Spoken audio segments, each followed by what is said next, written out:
ഇന്ന് തന്നെ ഡൗൺലോഡ് ചെയ്യൂ. കാണൂ നിങ്ങളുടെ ഫേവറേറ്റ് ഷോസ്. അന്ന് നീയൊക്കെ അദ്ദേഹത്തിന്റെ മുമ്പിൽ ചെന്നതെന്ന് പറയോ? നിങ്ങളറിയാതെ നിങ്ങളുടെ മകളെ ഞങ്ങൾ കത്തിച്ചു കളഞ്ഞു.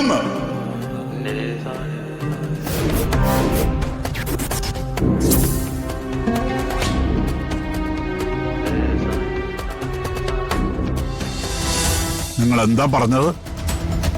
കത്തിച്ചു കളഞ്ഞെന്നോ? മിസ്റ്റർ പരമേശ്വരൻ, നിങ്ങളൊരു വിഡ്ഢിയെ പോലെ എന്റെ മുന്നിൽ ഇങ്ങനെ നിൽക്കുന്നതിൽ എനിക്ക് സഹതാപമുണ്ട്. പക്ഷെ നിങ്ങളെ വിഡ്ഢിയാക്കിയത് ഈ നിൽക്കുന്ന 3 പേര് ചേർന്നാണ്. നിങ്ങളുടെ 2 മക്കളും നിങ്ങളുടെ പ്രിയപ്പെട്ട അനുജനും. ഇവര് 3 പേരും ചേർന്ന പ്രിയങ്കയുടെ മൃതദേഹം മോർച്ചറിയിൽ നിന്ന് ഏറ്റുവാങ്ങിയതും കത്തിച്ചതും.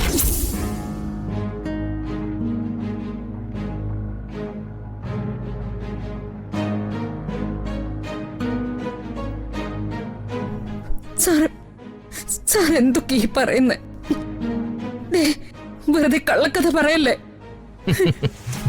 കള്ളക്കഥയല്ല, കൺമുമ്പിൽ നിൽക്കയല്ലേ കുറ്റവാളികള്. ചോദിക്ക് ഏതെങ്കിലും ഒരുത്തനോട്.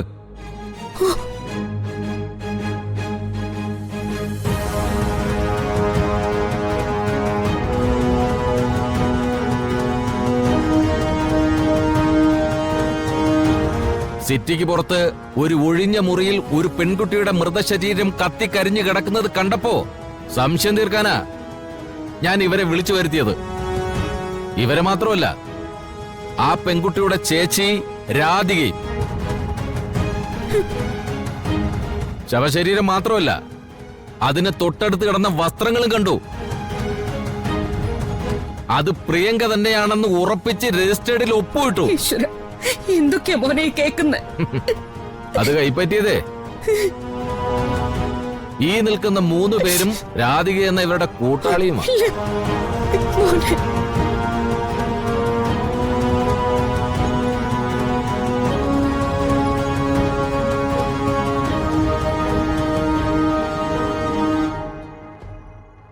എന്നിട്ട് ഇവരെല്ലാം ചേർന്ന് ആചാരപരമായിട്ടങ്ങ് കത്തിച്ചു.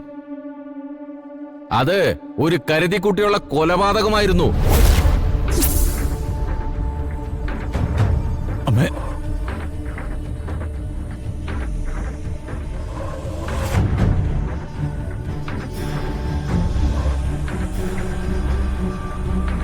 അതിന്റെ പിറകിൽ ഇവിടെയുള്ള ആരുടെയൊക്കെ തല പ്രവർത്തിച്ചിട്ടുണ്ടെന്ന് മനസ്സിലാക്കിയപ്പോഴാ അന്വേഷണത്തിന് ഞാൻ ഇറങ്ങി തിരിച്ചത്.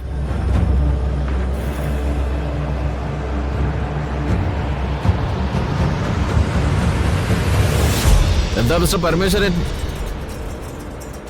ഇനി എന്റെ മുന്നിൽ വെല്ലുവിളിക്കോ?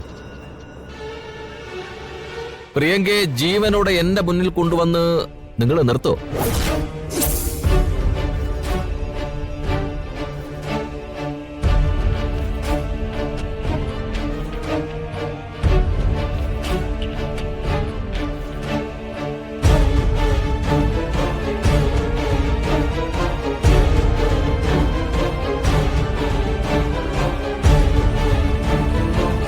ചന്ദ്രശേഖര, CI സാറ് പറഞ്ഞത് സത്യമാണോ? സത്യമാണോന്ന്? അത്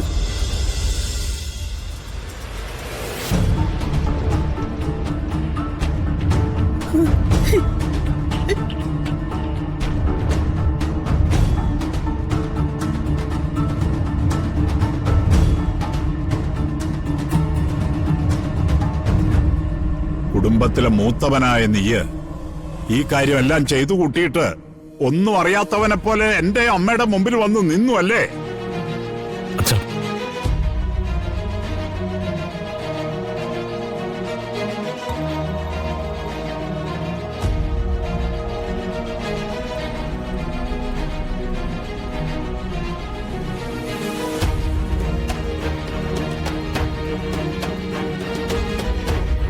നിനക്കവളെ വെറുപ്പായിരുന്നു.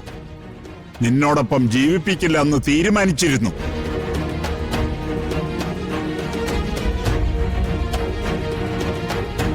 പക്ഷെ എവിടെയോ അവൾ അവസാനിച്ച് കിടക്കുന്നു എന്നറിഞ്ഞപ്പോ ഈ കുടുംബത്തിലെ ആരെയെങ്കിലും അറിയിക്കണമെന്ന് തോന്നിയോ നിനക്ക്? അച്ഛാ, ഞാൻ പറയുമായിരുന്നു, എല്ലാവരോടും പറയുമായിരുന്നു. പക്ഷെ ഹൃദയം തകർന്നു കിടക്കുന്ന പ്രിയങ്കയുടെ അച്ഛൻ ഈ വിവരം അറിഞ്ഞ അദ്ദേഹത്തിന് എന്തെങ്കിലും സംഭവിക്കുമെന്ന് ഞാൻ അങ്ങ് ഭയന്നു പോയി. എന്റെ അച്ഛൻ അതുകൊണ്ട് മാത്രം ഞാൻ ഒളിച്ചു വെച്ചതാ.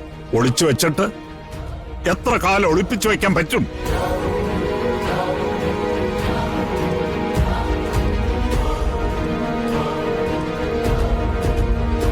അസുഖക്കിടക്കേന്ന് എഴുന്നേറ്റാൽ ദേവനാരായണൻ തിരുമേനി മകളെ തിരക്കില്ലേ? അന്വേഷിച്ചലയില്ലേ?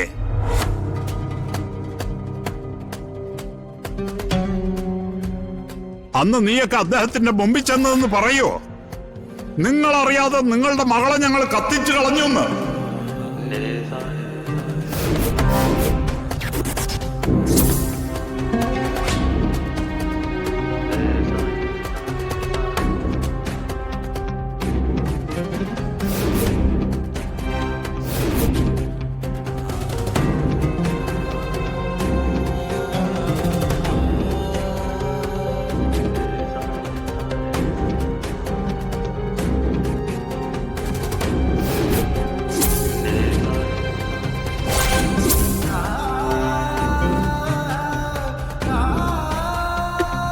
മോനെ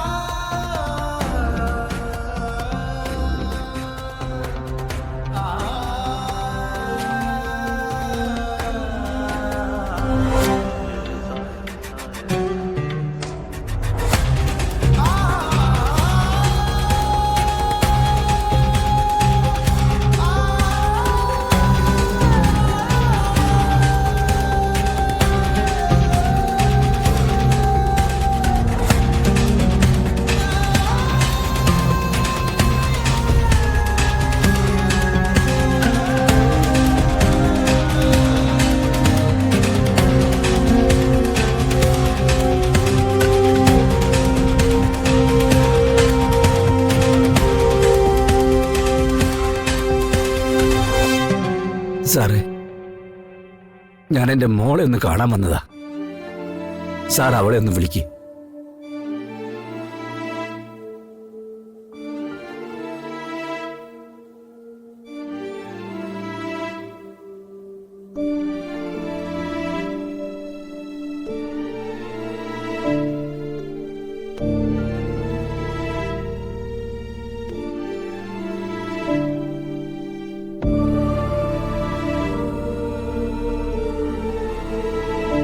എന്താ സാറ് വിളിക്കാത്ത?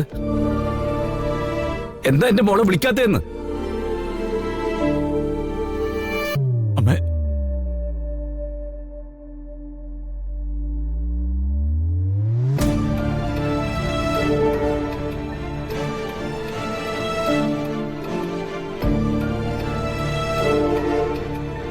സാറേ, എന്റെ മോളെ എവിടെയാ സാറേ?